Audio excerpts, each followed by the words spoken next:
নমস্কার বন্ধুরা, আমি Sudipa. Welcome to my channel Sudipa's diary.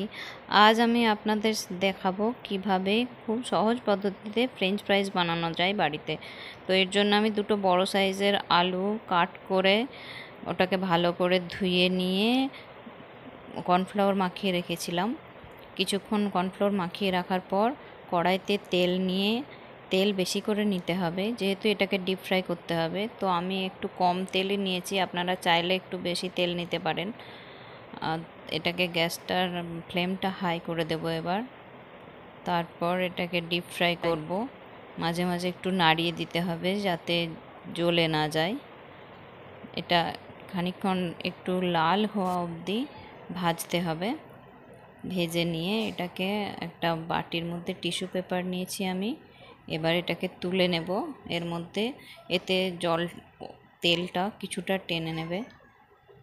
তারপর আমি দেখে নেব এটা বয়েল হয়েছে কিনা।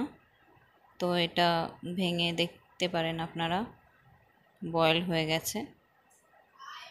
এবার এটার মধ্যে আমি আবার অয়েলের মধ্যে দিয়ে দেব আলু। এইভাবে আমি সব ফ্রেঞ্চ ফ্রাইজগুলো ভেজে নেব। গ্যাসের ফ্লেম হাই করে ভাজতে হবে, না হলে নরম হয়ে যাবে। তো দেখুন আমি ভেজে নিয়েছি। এবার এটার মধ্যে বিট নুন আর গোলমরিচ একটু মাখিয়ে দিতে হবে, নাড়িয়ে দিতে হবে।